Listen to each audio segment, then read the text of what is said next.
that has, over time, evolved some extraordinarily unique groups of Homo sapiens. But today, we observe a small tribe akin to a group of meerkats that gather together atop a small mound to watch, question, and discuss the current events of their city, their country, and their world at large. Let's listen keenly and observe this group fondly known as the Iron Fist and the Velvet Glove. Yes, the Iron Fist and the Velvet Glove and Joe the Tech Guy. We're back, the three of us, episode 409. If you're in the chat room like James is, say hello. Yes, another episode where we're going to talk about news and politics and sex and religion. Don't know if there'll be that much sex or religion in this one. Lots of talk about tax, I reckon. Lots of, polls about tax in New Zealand, an inquiry in Victoria about property, which then entails tax. So tax, maybe, is what this episode's going to look at. I'm Trevor, a.k.a. the Iron Fist, coming in loud and clear from regional Queensland. Scott the Velvet Glove. Scott, how are you? Not too bad, thanks, Trevor. G'day, Trevor. G'day, Joe. G'day, listeners. I hope everyone's well. And Joe has flicked over to a different system. He's 4 or 5G or something because the other system wasn't working. Hopefully we won't have any mishaps along the way. Joe, with a schnitzel under your belt, having had a trip to Munich, I gather you're fine. I am. Morning all. You were telling us you had a schnitzel for breakfast and a schnitzel for lunch. Lunch, dinner, whatever it was. Okay. Yes. Whilst in Munich, you have to. Yes, while in Rome. Yes. Right. So, yes, we're going to talk about some polls, talk about things that happen in New Zealand, a little bit about submarines, can't miss that out, inflation. I've been making a mistake about inflation, got to rectify that, and small modular nuclear reactors, and Gina Reinhardt's Christmas wish, amongst other things. So let's kick it off. Now, who was it last week? I was talking about the trolley, wheeling the trolley into the cabinet room. Oh, yeah. Joe. Right. Yeah. It's Joe. So I came across an article in John Menadue blog from Jack Waterford talking about that whole situation. And apparently it was invented by Kevin Rudd. Did you know that? Not till I read the article, no. So Jack Waterford, writing in the John Menadue blog, was talking about how our current Attorney General, when looking at the Robodebt inquiry, decided there were 56 recommendations rather than 57, and the fact that the 57th was this thing about freedom of information and trying to give the public better access to it. And he says that this was, really the recommendation 57 was about dropping the Rudd trolley as a claim of exemption. And he says that the Rudd trolley was invented by a young public servant working in the office of Wayne Goss, Kevin Rudd, in the post-Fitzgerald days in the early 80s. In the fervour of reform, Goss had committed himself to a Queensland Freedom of Information Act. In operation, it proved deeply inconvenient. It was a bit too liberal, and embarrassing material was being given out. And then they decided to put any embarrassing papers on a trolley and wheel them through the cabinet room, then claim they were cabinet documents. Naturally, the rort was widely admired and copied by public servants everywhere. So the Rudd trolley, apparently, that's where it originated. That doesn't surprise me. Mind you, the Goss government was a good one, Goss state government. I mean, Absolutely, it was. Yeah. coming in after all those years of Joe Bajocki-Peterson was such a relief. Good guy, died early, cancer, Wayne Goss. Yeah, it was brain cancer, wasn't it? I think it might have been. Yeah, and Kevin Rudd was one of the guys in his office who then went on to bigger and better things. Polls, Newspoll. So Newspoll came out with an article, it was reported in the Australian. The coalition leads Labor on the primary vote, 38 to 31%. On a two-party preferred basis, Labor and the coalition are neck and neck at 50% each. Any surprise you there, Scott or Joe? Not especially, but, there is a long time between now and the next election. I think that the loss on the referendum will be forgotten by then, so then you'll be able to move forward then. And when people actually have to sit down and make a decision between Dutton and Albanese, it's a no-brainer. You're going to go with Albanese because, it's only a matter of time before Chalmers takes the job. Jobs and growth. No, Jim Chalmers. Jim Chalmers takes the job from Albanese. Yeah, he won't actually knife him or anything like that. I just think to myself that he's probably the logical successor. Right. Because he You think people's vote of the next election will be determined by their feeling that Chalmers will come in to replace Albanese? Well, it's one of those things. I think that's something that would be playing on their mind because they think to themselves, "Oh God, I can't give Dutton a shot." So they're going to think to themselves, "We've got to give Albanese another go," but that's okay because if he fails, then Chalmers will take the job. Well, I think I do see that the Murdoch rags have been heavily after Albanese, trying to wedge him, especially about this asylum seeker thing. About great headlines about how Dutton has held Albanese to account, and oh my God, just wheel out the "it's all Peter Dutton's fault" excuse, Mr. Albanese. Why don't you? Yep, but then the News Corp papers and the Fairfax did that to Dan Andrews. He completely ignored them. He never gave them any interviews. He just ran his own show on his own social media and won handsomely every time because he just didn't pander to them. But he, led and actually did stuff that people could point to. So he also got on the beers. Yes, fell down a set of stairs. Is that what you mean? Yes. Yeah. No. The song "Get on the Beers" I don't think did his image any harm. Right. But you remember the mix-up from COVID? No, I don't remember. When he said, "Look, this is not an excuse for you to go out and get on the beers." So this guy did a mashup for it and said, "Get on the beers, get on the beers, get on the beers." Anyway, check it out on YouTube.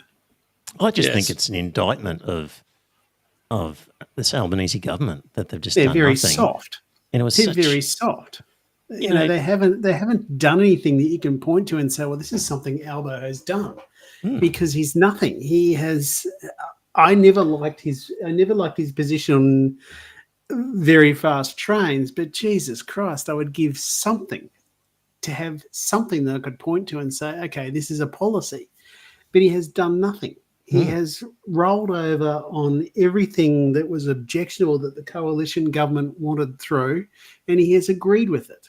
If you think of how on the nose the Morrison government was, and how pathetic Dutton has been, and despite all of that, if you'd have said after the last election that come this time it would have been two-party preferred and even horse race, I'd have thought, would have laughed at you. Yeah. So it's been a really amazingly poor performance. I know it's been pathetic actually. Anyway, it's just one of those things. It's I would have thought that by the time people actually have to make their mind up, they're going to actually go with Albanese ahead of Dutton. But I think that Albanese can't feel comfortable because I suspect that the Greens are possibly going to pick up a couple of extra seats, which will then give them 5. It would be a Labour minority government. Yes. So it would mean a coalition with the Greens, and I don't see a problem with that. Yeah. I don't either. But if you're a Labor person, you should be furious at how pathetic this mob have been to allow that to happen. So, yeah. So that's interesting from Newspoll. Now, Essential Poll has come out with some interesting stuff, and I reckon it showed a surprising willingness on the part of the Australian population to explore some new taxes and new initiatives.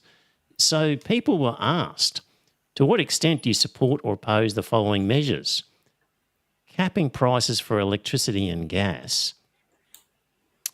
We've got 70% of people either strongly or somewhat supporting it. Actually, 42% strongly supporting. It looks like about maybe 9% against. So that's capping electricity and gas. Placing limits on rental increases. We've got 62% in favour, only 14% against. The rest of So that 14% of the property owners. Maybe, yes. A tax on retailers making excessive profits, 56% in favour and only 15% against. A one-off levy on the incomes of people earning more than $1 million a year. We've got 53% in favour and we've got only 17% against. Like, these to me sound like fairly radical proposals. Well, the first two are free money for the average person. So, of course, people are going to vote for it.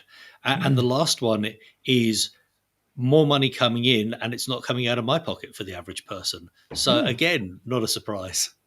Well, but it does smack of a They sound type an awful of lot like socialism. green policy. Yes. I think it's just a strong number. When you consider that, what did we say previously just now? That two-party, just on the coalition was leading Labor 38 to 32. So there's 38% of people out there are coalition voters, but only, minimal numbers were against these, Labor / green policies, really. So I thought that was a strong response. This is the small business owner that thinks they're better off under a coalition government without realising that actually all the value goes to the big end of town, not the little end of town. Yeah. Well, strong numbers of people in support of capping prices on electricity and gas, placing limits on rental increases, taxing retailers for making excessive profits, and a one-off levy on people earning more than $1 million a year. Like, pretty strong stuff. Here's some more tax measures. Prevent wealthy families from using family trust to split their assets. 55% in favour, only 15% against. Here's a good one. Only allow people to claim negative gearing tax concessions on one investment property. We've got 47% in favour, only 16% against. And taxing deceased estates worth more than $5 million. 40% in favour, 26% against. Let me just repeat those figures. So that was 40% in favour and 26% against taxing deceased estates worth more than $5 million. So, Scott, the rest we don't know. Tax on deceased estates, inheritance tax. Mm-hmm. Who'd have thought? No. A death tax. Come on, get it right. Yeah, well, whatever you want to call it. But on estates worth more than $5 million, does that surprise you that so many people are in favour? Because how many people are actually going to inherit $5 million in one go? I think that's the total. That's the total value of the estate. $5 million is the threshold. Then after that, you got to divvy it up and all that type of thing. I'm not surprised at all by that because it's like Joe said, not a lot of people are actually going to fall into that category. So they think to themselves, well, it's not going to affect me, so I don't care. Still, I reckon in the past, people would, like in America, for example, they're against taxing millionaires because every American considers that they're just a temporarily disadvantaged millionaire who's down on their luck. And, come next year, they will be in that class, so they don't want millionaires taxed. Yes. Maybe Australians have given up and have gone, well, at the current rate things are going, it's clearly not going to apply to me, so let's do it. I think Well, that Australians wouldn't are more surprise me. pragmatic. Right. Finally, the stage 3 tax cuts. So people were asked, the tax changes should go ahead as planned. 20% of people agree. The tax changes should go ahead for those earning less than 200,000, but not for people earning more than 200,000. 22% of people agreed with that. The tax changes should be revised so they mostly benefit those on low and middle incomes, 41%. And the tax changes should not go ahead at all, 16%. So the government's current policy of just doing what the coalition was going to do and just going ahead with those tax cuts, only 20% of Australians agree with it, yet that's what they're going to do anyway. So risky territory for Labor. It is for sure. It's one of those things. It was a bloody stupid thing that he did. Well, no, because it meant that then Murdoch Press couldn't lambast him for increasing taxation and run a scare story. But But what's how the do you point of ex- being in the power? What is the point Had of he being in actually, power? had he actually said, look, if we win this, we're going to have a look at them. Then he would have actually said, well, we said we're going to have a look at them. We've had a look at them. We've decided they're far too generous, so they're going to be pared back. And then he could actually say, look, we didn't destroy them completely. We kept these, but these gargantuan tax cuts for the very wealthy have got to go. I wonder how much Labor is now beholden to the big end of town. Well, it's that right wing of the Labor Party with Richard Marles that is running the show, and the left-wing Albanese faction just has to do whatever they want to as part of their Sounds deal. awfully familiar. Malcolm Turnbull, anybody? Yeah. It does, doesn't it? It's so grim.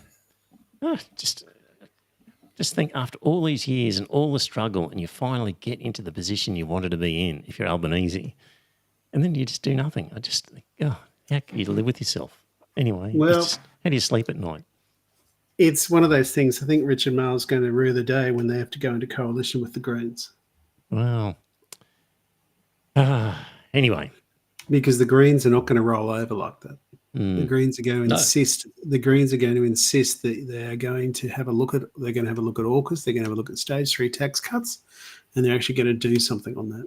You know what? It Sounds might like be a good reason to vote Green, doesn't it? It might be what Albanese needs, that he can just say to the right wing Richard Marles faction and say, sorry guys, but we're in a coalition with the Greens and we just have to do this stuff now. This is the best deal we could get.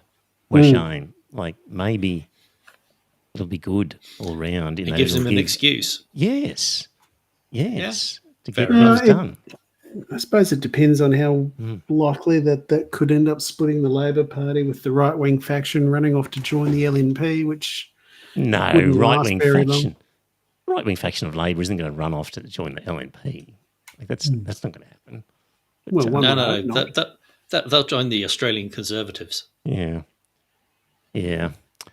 All right. I can remember talking about smoking laws way back in the beginning of this podcast, and talking about the idea that you should really just have a cut-off date and say, okay, from now on, anyone who's 18 years or younger can't buy cigarettes. And then next year, it'll be people 19 years and younger. And then the following year, it'll be 20 and under, as a way of trying to allow adults who are currently smoking to continue if they must, but trying to just put a stop to this habit that's just killing people. And anyway, New Zealand had adopted that plan. And so legislation was introduced under the Jacinda Ardern-led government that would ban cigarette sales next year to anyone born after 2008. And modelling has suggested that the laws would save up to 5,000 lives every year. And It's even inspired the UK government to announce a similar ban for young people for smoking. Problem is, there's a new National Party, and none of this was mentioned in the run-up to the election, but apparently one of the things they're going to do is get rid of this proposed law before it actually gets started. And one of the reasons is that the National Party, which won 38% of the vote, is in a coalition with two other parties, and the other parties wanted this law removed. Well, the Libertarian Party did. Yes. Did you know that they're going to share the role of the Deputy Prime Minister? So one of the coalition partners, the leader, I think it's that Winston character, is going to be... Peters. Yeah, he's going to be deputy for 18 months. And then the leader of the other party is going to be the deputy for the next 18 months. That's how they're going to share the role of deputy. That's unique. But anyway, that's what's going to happen, and it's being sold to the electorate as a good idea because they need the tax. And also small businesses were going to lose out. Yes. So we carry on killing people because small businesses will struggle if we don't sell poison to. Yes, that's right. Where did it say that? News agents and other groups like that had complained. Yeah. We can't sell these, because we can't sell these cancer-inducing killing sticks, we're not making as much money. So this is a bad law. There we go. That's happening in New Zealand. The other thing from New Zealand, negative gearing and capital gains stuff on properties. So they ditched negative gearing in 2021, and changes to capital gains have been being made since 2015 in New Zealand. And if you want to know what effect that has on properties and mortgages, there's a chart on the screen. The top line, so this is, oops, no, sorry, don't show that one. Thank you, Joe. This is showing the proportion of property lending to different groups. So the biggest group, other owner-occupiers. These are people not buying their first home, but with a mortgage on their second or third or whatever sort of principal place of residence. Back in 2015, investor loans were 30% of the loan market and first home buyers were 10%. And that was in 2015. Now, as these changes have taken effect, first home buyers as a percentage of the loan market are around the 25%, up from 10, and the investor component has dropped from 30 down to about 18. So changing the laws, the tax laws, to make it less attractive for investors has ended up with a result where there's less investors borrowing, presumably less investors owning property. I can only assume is the case. It has an effect. So there we go. That's New Zealand. And apparently there was a Victorian inquiry into rental and housing affordability. Guess what it recommended? Scrap the first home buyers grant. Why did it recommend that? I'll give you one guess, dear listener. Because it boosts It's inflationary. It's an inflationary effect on property prices. And instead use the money to build public social housing dwellings, 60,000 of them, and lobby the government, the federal government, to examine these tax concessions for investment properties. Those were the recommendations from the inquiry. no surprises there. So, although with rent caps, they were looking at rental price regulation, and the inquiry said, although rental freezes provide obvious benefits to renters, the committee believes that they should only be considered as a short-term solution in extreme times, such as during the COVID-19 pandemic. And according to the inquiry, there is inconsistent evidence on the long-term efficacy of rental caps. So, question mark over the effectiveness of rental caps.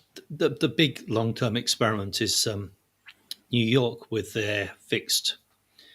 There are a certain number of residences that are fixed rental costs, and it generally means that maintenance doesn't get done on them, and it's not necessarily been good for the property. Yep, landlords for the sort tenants. of give up on properties and wait for the tenant to die. Is that kind of what happens? Yeah, because I think they're allowed to change the rent once the tenant moves out. Yeah. Yeah. It's one of those things. It's it all sounds very good, but when you actually look at it, it's not all that great. Yeah.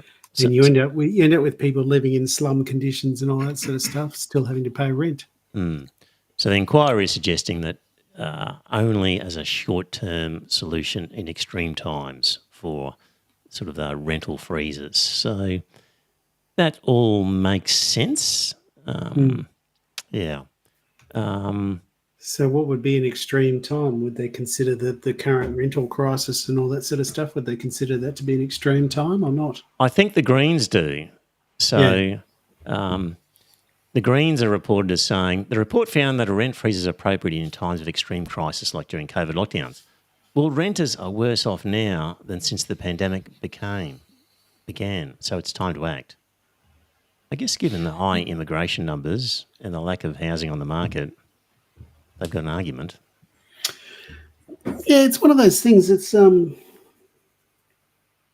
I think we have a long, sensible discussion about what a level of immigration is, what an acceptable level of immigration is. But you've actually got to do it without Pauline Hanson and all that type of thing, because she'll just be beating the drum and that type of thing. It's just, we've got to get nurses and all that sort of thing from other overseas because we don't train enough of them here, and it's just a hell of a mess. But also we've got all the baby boomers retiring, and they didn't have as many kids. So you need a young demographic in paying tax. Otherwise, exactly. So you got to bring them in from overseas. You're top heavy. So it's one of those things we've actually got to. That's why I said we've got to have a sensible conversation about it, so that you get rational debates, and then you've actually got to make a decision about it. Because I think it's 300 or 500,000 migrants or something like that they're aiming to bring in over the next 12 months. That's a hell of a lot. When we seem to be short on places to put people. Yes, exactly. Yeah. Well, for the landowners, you've got to force the property prices up somehow. Yeah. But, and again, there have been a number of reports saying that there isn't a shortage of places. That they're just unoccupied. Yes. Vacant. Yes. I've heard conflicting things on that. Land approved for construction, but that the owners are sitting on it till the value increases. They don't want to glut the market. Yes, land banking. So developers will not develop the lots, because if they put 500 lots on the market, the price would drop. Whereas if they drip feed the market, the price will be maintained. So there is that that's argument. where you've just actually got to actually say to people, well, this block of land is now available for development. You've got 12 months to actually carve it up. Otherwise, we'll take it back from you and that type of thing. Use it or lose it. Exactly. I remember saying that on census night there was 1 million properties vacant, but apparently that figure is not quite right. I'll come back to that another time, but I do remember hearing that and then hearing that was a misleading statistic. So, right, just briefly on submarines, because this is the Iron Fist Velvet Glove podcast. This is the submarine podcast. This is the submarine podcast. So, Scott Morrison negotiated the AUKUS submarine deal, claiming it was necessary to achieve a credible deterrent against China. And Anthony Albanese agreed with that. However, US Congressional Budget Office has a problem with that assertion because the US is having to sell Australia 3 to 5 of its existing nuclear submarines, and they're short of submarines. And in theory, there is no guarantee that Australia will release or provide those submarines in a war against China. So the Congressional Budget Office is saying, we're short on submarines. We're going to give 3 to 5 of them to the Australians who are not necessarily going to use them against the Chinese. Therefore, the deterrent effect of this policy from the Chinese point of view would be to worry less about a submarine threat than if the deal wasn't there, which makes sense. If we want deterrence, really, nuclear weapons is the way to go. Yes. We're not going to do that. Why not? You're right. They might be stupid enough. Well, because there'll be a coalition Labor-Greens government next election and the Greens won't allow it. That's why, Joe. Okay. Yeah. But I like this theory that if the whole point of the submarines is as a deterrent and you've decided to carve off a section of the fleet to a country who suddenly may not employ them the way you want to against China, you've actually reduced your deterrent effect. Makes sense. No. So deterrent for the Americans, but deterrent for the Australians. So there's no guarantee that America is going to step in if China tries to invade Australia. Yes. Whereas if we have the submarines, in theory, we're controlling them to stop the Chinese Navy. Yes. I don't think the Chinese are worried about us acting unilaterally with our submarines. So from the Chinese point of view, happy days. Those stupid Westerners, they've just split their fleet up when they're short on subs. Subs are less of a threat, is the overall impression that the Chinese would have. Quite correctly, what you need is American businesses in the north of Australia so that America will step in if there's any chance of them losing their businesses. Well, they will, but the problem is they've given 3 to 5 of their submarines to us. Right. So that's the assessment that the Americans have made, that they've reduced their deterrent effect. So I think it's a compelling argument. It's undercut deterrence of China. Exactly the opposite of the claims of Scott Morrison and Albanese. Right. I've been talking about interest rates and inflation, and I've been saying that when the Reserve Bank raises interest rates, then interest is part of the basket of goods that's used to calculate CPI. And that's not correct. So my son, Zach, got me on that the other day. And we've actually said this way back in episode 363, so I'd forgotten we'd said that. But before 1998, the CPI measured interest paid on mortgages. But this was changed at the behest of the Reserve Bank, which didn't want its measure of inflation to go up every time it raised interest rates. So that was late 1998. CPI measured interest on mortgages, but it stopped. So since then, I'd cocked up because I thought it was right. So since then, the Bureau has measured owner-occupiers' housing costs by taking the price of building a new house or unit. This doesn't make much sense since not many people buy a newly built home each quarter. So they've been measuring housing costs by the price of new houses and new units. But the Bureau also calculates a separate cost of living index, which uses the same prices as the CPI, but restores mortgage interest rates into that calculation and uses slightly different weights to take account of different spending patterns of particular household types. So probably the more accurate measure would be the cost of living index as opposed to the CPI. So there we go. Interest doesn't actually make its way into the CPI. It makes its way into the cost of living index. I've been misleading you for the last month or so on that one, but we did actually say it either way, it correctly. is inflationary. Yes. So so that was that part. Causes of inflation. Anthony Albanese says inflation is part of a global phenomenon. The Reserve Bank says it's largely homegrown. And Miss Bullock, I think she's the current head of the RBA. Yep, Michelle Bullock. Yep.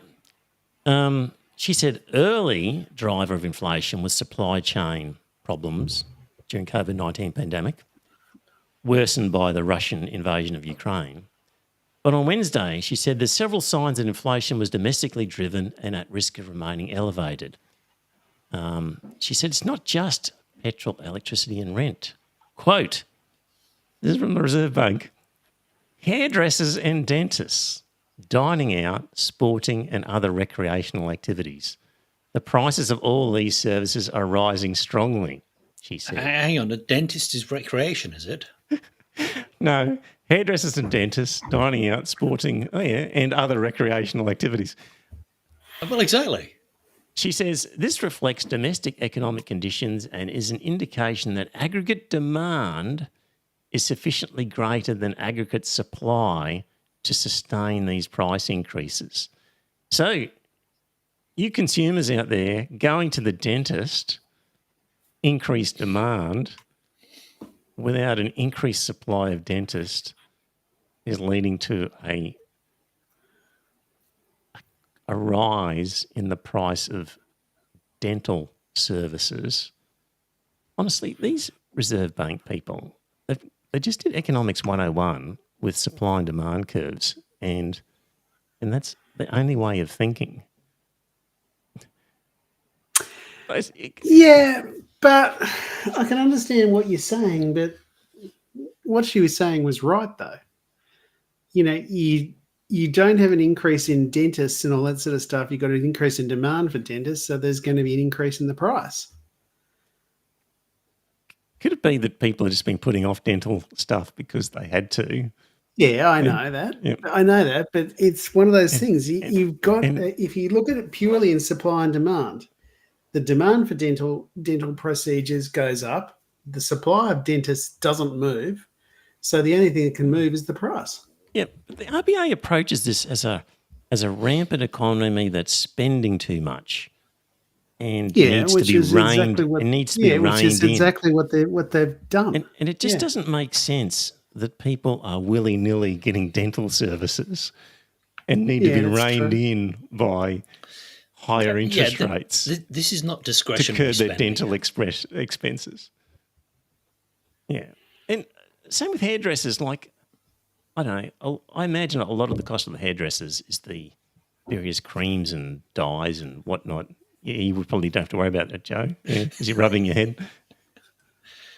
Could it be that it's the cost of the various ointments and bits and pieces that they're using that's pricing up? The rent on their place and all that sort of thing. Yeah. Rather than just everybody suddenly increase their demand for hairdressing services. Well, of course, they were all doing their barber stuff at home during lockdown. So everybody being released out in the community, everybody now needs a haircut. And obviously, that's inflationary. Yeah. Because they weren't before COVID. Yeah. Yeah. There are more people having more haircuts now since COVID. Yes. It just strikes me as people who are out of touch and relying on very simple supply and demand models that don't necessarily apply well to what's really happening. So anyway, there was an article from it was either the Chaser or the Batuta or somebody. The headline was, "Selfish young person apologises for driving up inflation, but you just can't really ignore a root canal." That's where we're at. Is John in the chat room? Because I'm about to talk about small modular nuclear reactors. Doesn't look like he's there. Chris Bowen. He's our Energy Minister. Energy Minister. He says, we respect other countries' plans, but in Australia's context, nuclear for Australia is a fantasy wrapped in delusion accompanied by pipe dream. And there's an article in The Guardian. So the only company to have a small modular nuclear power plant approved in the US, and this has been cited by the Australian opposition as evidence of a burgeoning global nuclear industry, it's had to cancel the project due to rising costs.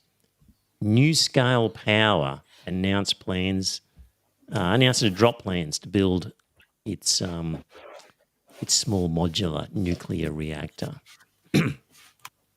And essentially, the figures just don't add up. They couldn't get enough people to commit to buying the electricity. The cost of producing the plant accelerated way beyond what was originally planned, and it just doesn't add up. So industry experts say that SMRs, small modular reactors, are not commercially available, that nuclear energy is more expensive than alternatives, and in a best case scenario could not play a role in Australia for more than a decade, and probably not before 2040. And the Australian Energy Market Operator found renewable energy could be providing 95% of the country's electricity by that time.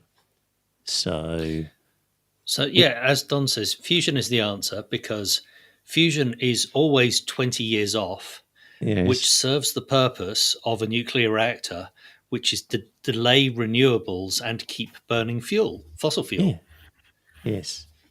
One of the great things about renewables is everybody having it on their house, it decentralises power, both but the grid power literally and power of large corporations. The grid isn't designed for that, unfortunately. I know. I had the other day I was at home and that sort of stuff, and I realised my air conditioner in the lounge room turned off, and I thought to myself, what the hell was that? Because everything else was still working. And then I realised the power's being turned off. So that was the only sign that I had, was the electricity had been cut off to my house because the air conditioner in the lounge room died. So because my battery and everything like that, it just kicked in and just kept the electricity flowing to my house. But for some reason, they haven't got my air conditioner in the lounge room hooked up to the battery. Probably because it's too big. So a battery can only supply so much power, and an air conditioner uses a lot of power.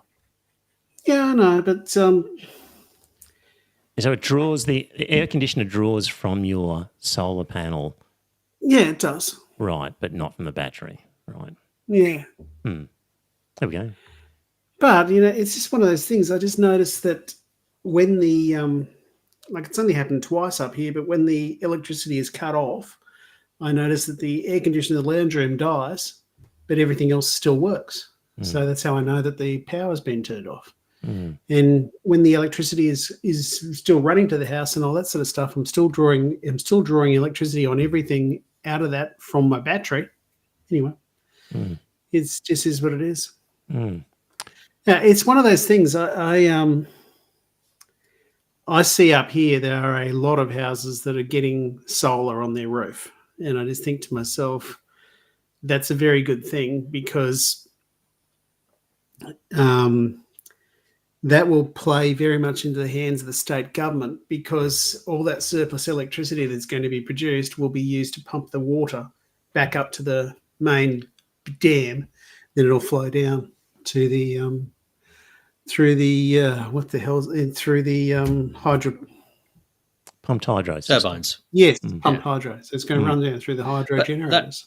That's if they actually build the pumped hydro. I know they've talked about it, but it's pretty much announced as a done. I don't think there's any hesitation. It's a done deal, but has it started? I don't know. No, it hasn't started yet. Yeah. But they have actually. I gather they've already set aside the land and that sort of stuff. I gather the government's already in purchase mode and that sort of thing to purchase the land from the landholders, and then after that it'll be over. Mm. Mm. Anyway, that's small nuclear reactors. Gina Reinhardt, this one came from the Courier Mail. She's called on the federal government to give the nation a Christmas bonus in the form of a petrol excise tax cut. According to Ms Reinhardt, every few dollars counts for people in tough times. With the stroke of a pen, the government could deliver minor short-term relief to millions by cutting the petrol tax for households. Ooh, Isn't that lovely of Gina to be thinking of? We could fund it by removing the benefit that mining companies get for their fuel. So we could actually move the tax cuts away from the mining companies to the small individuals, and that would have zero impact on net revenue for On the the government. budget. So mining companies get a special tax deal, do they? Yeah, they pay they the do. do they not pay the excise? They don't pay any excise on their off-road or vehicles. they pay a reduced excise. Yeah. Right. Okay. Yeah. I don't think they pay anything on their off-road vehicles. So the diesel that goes into those trucks and that sort of stuff, they don't pay any excise on that. It's good of Gina to be thinking of this, of the little people. She says no one's shit. asking. Fat bitch. She says nobody's asking for a handout. We just need the government to take less money from Australians. She says, I have long spoken out about Australians being overtaxed and overcharged by government, which has its roots in excessive government spending. Because rich people tend to pay more tax than poor people, and rich people use less services than poor people, so they want to pay less tax to fund poor people. She says, we teach children far more about cutting emissions and woke agendas than we do about mining that powers Australia's economy and enables those Australians employed in the industry to have some of the highest wages in the world. The resources industry contributes more corporate tax than all other industries combined. It's mining taxes that pay for our government, teachers, police, nurses, non-voluntary firefighters and emergency services. Gentlemen, do you know why the resources industry contributes more corporate tax than all other industries combined? Because it's the only industry that's making any money. No, because they believe that the stuff they mine out of the ground is tax. They're not buying raw materials; they're being taxed. So any other sector, its raw materials are a cost, not a tax. No. And that's why they claim it's the highest tax. The reason is they can't offshore their profits. Well, that's true. So they're digging rocks out of Australian soil, and it's really hard for them to set up international agreements where they get charged IP services and other stuff that they can shift their profits offshore. So that's why they're actually paying tax, is they can't offshore their income. The other thing, BHP's had a red hot go at it. They've moved their accounts receivable function over to Singapore. Yeah. But Gina, who says Australian miners are some of the highest paid workers, she wanted to change that. She wanted to excise the whole of North Australia from the human resources laws, whatever they're called, the industrial relations things, so that she could bring in cheap labour from overseas. Are you suggesting she's hypocritical? Yeah, of course she's a hypocrite. She's just a teeny amount. She's an evil bitch. We mentioned Argentina and the crazy new president they've got there. He has signalled that he may exonerate Argentina's imprisoned dictatorship officers. He said that the military were guilty only of excesses. The 1976 dictatorship, which Milei is keen to reappraise, imposed policies similar in many ways to his, including semi-de-dollarisation. There's 1,200 convicted dictatorship officers. And anyway, I think we mentioned last week, not sure if we did, or last time we spoke about it, was it's all going to go to shit in Argentina, and it'll end up with the military getting involved. And this is just further evidence to me that the military's going to get involved. So he wants officers on his side. Correct.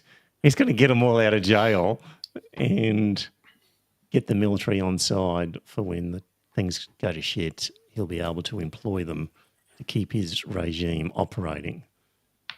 That's, I think, where we're headed in Argentina. That's a real worry.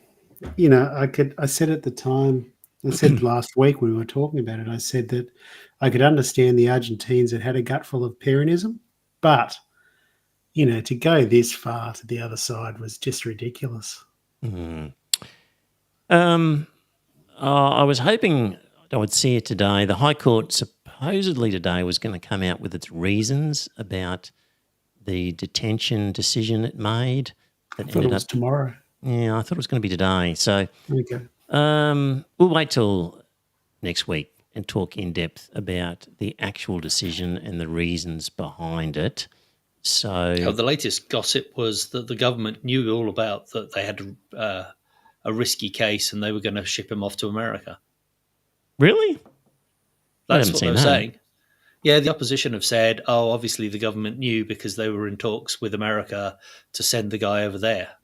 Okay, so if the opposition said that, it definitely wasn't the case. Probably. Like, see, But like, you know, I have not this is News Corps who are digging up fresh bodies to... Yeah. Then it's complete nonsense then. I think they were surprised. Right. I think. But yeah. Anyway. Reading a book at the moment. Might talk about next week. The Identity Trap.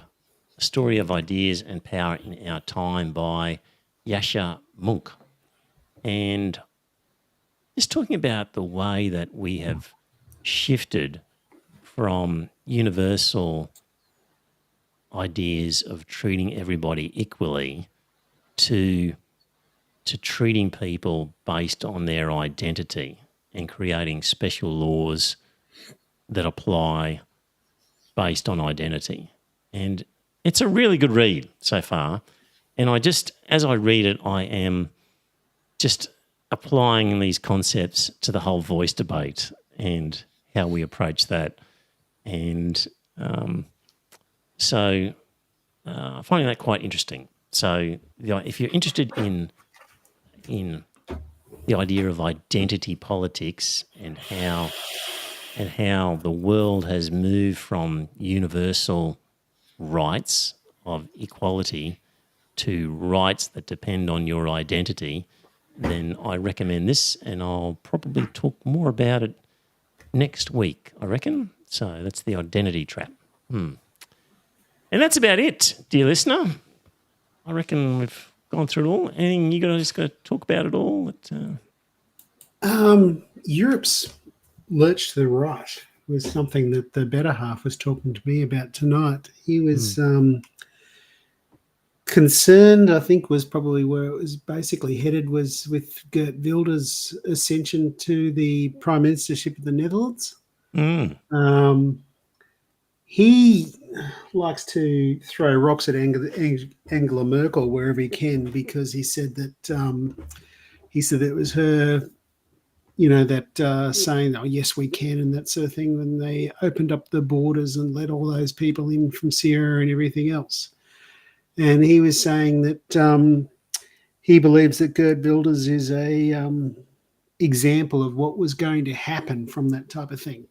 Now, I haven't read enough about the Netherlands or anything else as to whether or not they have a big Islamic population or anything else. But it really wouldn't surprise me that that could have been one of the things that kicked him in the head, because I think it was you, Trevor, that said that once the population of Muslims gets up to 5%, then they start to agitate for their own laws and that type of thing. So it really wouldn't surprise me that that could have actually happened over there. Could have. Yep. Yeah.